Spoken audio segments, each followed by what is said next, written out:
Lust is a strange thing. It creeps into your life when you least expect it, when you think you're safe, when you believe you're immune to temptation. I never thought I would be the kind of man who cheated, but the moment I met her, everything I thought I knew about myself shattered. Her name was Clara. I saw her for the first time at an upscale charity event, a gala my wife, Lisa, had dragged me to. Lisa loved appearances, loved the way people admired us as a power couple. To the outside world, we were perfect. In reality, we were strangers playing house. The love had faded, replaced by cold indifference and routine. Clara was different. She stood near the bar, a glass of red wine in hand, her emerald dress hugging her curves in a way that commanded attention. She wasn't the most beautiful woman in the room, but something about her drew me in like gravity. Confidence radiated from her, as if she knew exactly how much power she held over men like me. Our eyes met, and in that moment I forgot Lisa existed. I told myself it was innocent, just an exchange of glances, a fleeting attraction that meant nothing. But then she smiled, a slow, knowing smirk that sent heat rushing through my veins. I found myself moving toward her, every step a silent betrayal. "Enjoying yourself?" she asked, tilting her head slightly. Her voice was smooth, laced with amusement. "Not particularly," I admitted. "These things are always the same." She took a sip of wine, her gaze locked on mine. "Then why come?" I glanced across the room where Lisa was busy charming some investors. She hadn't looked my way in over an hour. "Obligation." Clara studied me for a moment, then leaned in slightly. "Obligation is a terrible reason to waste a perfectly good night." I should have walked away. I should have reminded myself that I was a married man. Instead, I let her words linger, let the warmth of her proximity seep into my skin. We talked for hours, hidden in plain sight. Every time she laughed, every time she touched my arm lightly, every time she bit her lip, I fell further. By the end of the night, I had her number. I told myself it meant nothing. That was the first lie. A name in my phone. A string of messages. A temptation I couldn't resist. That's how it started. At first, it was harmless.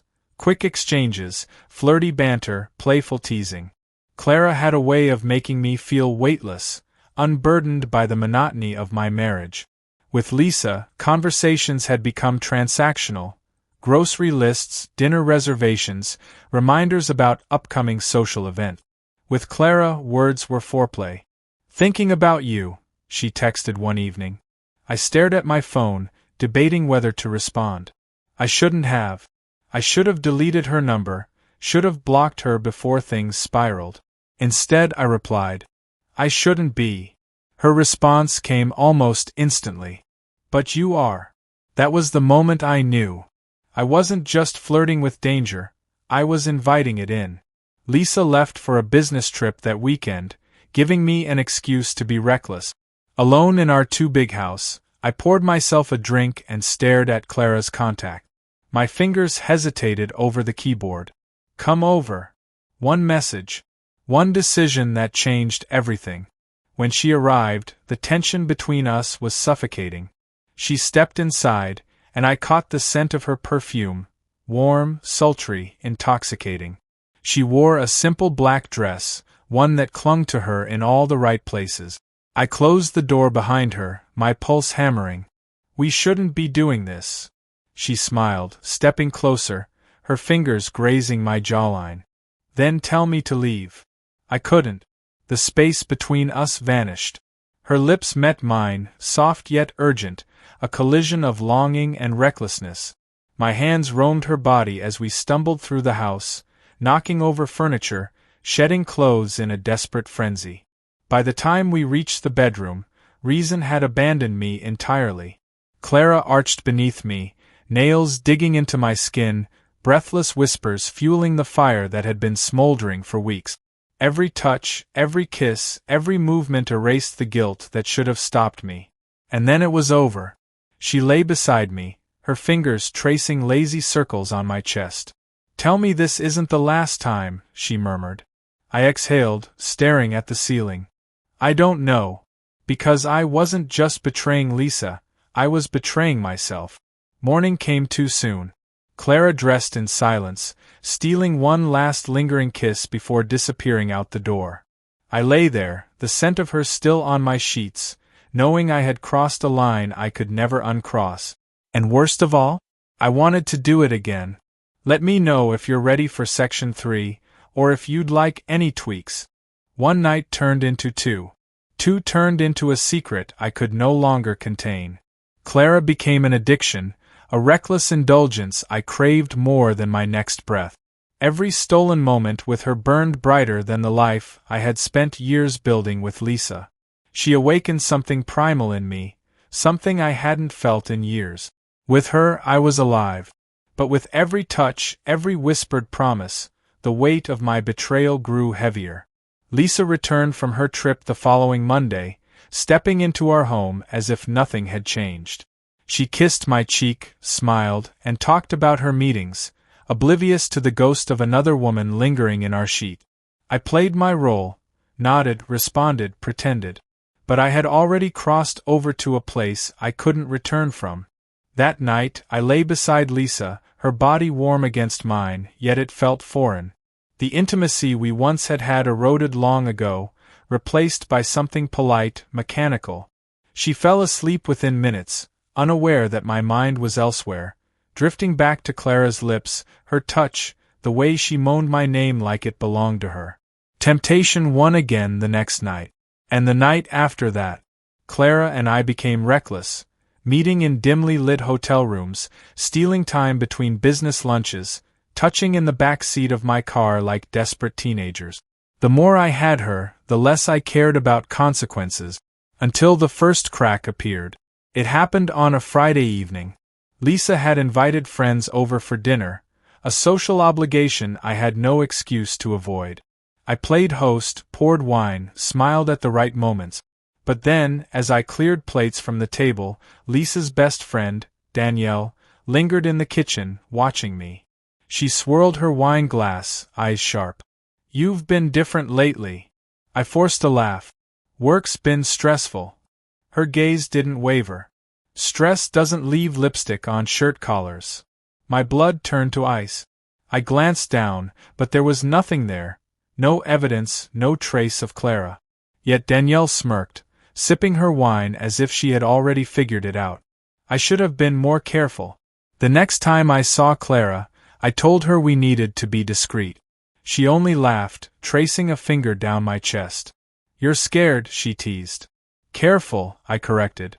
She pressed a kiss to my neck, voice a seductive whisper. "That's not what you were last night." I should have ended it then. Instead, I pulled her closer. Guilt is a slow poison. It lingers, festers, infects everything. But for a long time, I convinced myself that I could have both, Clara's fire and Lisa's stability. I was wrong. The reckoning came on an ordinary Tuesday. Lisa was waiting for me when I got home. Her posture was too still, her expression unreadable. The air in the room felt suffocating, thick with something unspoken. I set my keys down carefully. "What's wrong?" She held up her phone. My stomach dropped. Photos. Me and Clara. Kissing outside a hotel. Her fingers tangled in my hair. My hands gripping her waist. Images that stripped away every lie I had built. "Tell me it's not what it looks like," Lisa said, her voice deceptively calm. I opened my mouth, but no words came. Silence. That was her answer. Her hands trembled as she tossed the phone onto the table. "How long?" "Lisa." "How long?" I swallowed hard. Lying was pointless now. "A few months." She exhaled sharply, as if I had punched the air from her lungs. "A few months," she repeated, voice hollow. I wanted to tell her it hadn't meant anything. But that wasn't true. Clara had meant everything in the moments I was with her. And that made it worse. Lisa nodded slowly, as if piecing together a puzzle she had suspected but hadn't wanted to solve. "I should have seen this coming," she murmured. "Danielle warned me." Of course. Danielle had known. Lisa's eyes locked onto mine, and for the first time in years, I saw something real there, not the distant, polished version of herself she showed the world, but raw pain. Was she worth it? She asked. I hesitated. That hesitation destroyed whatever was left of us. She laughed, but there was no humor in it. Just bitterness, exhaustion. Get out, she whispered. I didn't argue. I packed a bag in silence, the weight of my choices pressing down on me. I wanted to say something, apologize, explain, beg, but nothing would fix this. As I walked out, Lisa didn't cry. She didn't scream. She didn't ask why. She just let me go. I thought Clara would be enough. But when I showed up at her apartment, suitcase in hand, she frowned. What's this? I left. She blinked, as if she hadn't expected it. You left. For you. The words hung in the air, heavy, final. Clara sighed, stepping back. That wasn't the plan. I frowned. What do you mean? She looked almost regretful. I liked the thrill, the secrecy. But this. She gestured between us. This was never supposed to be real. My chest tightened. So I ruined my marriage for nothing? Clara didn't answer. She didn't have to. I had lost everything. And for the first time since this all began, I was truly alone.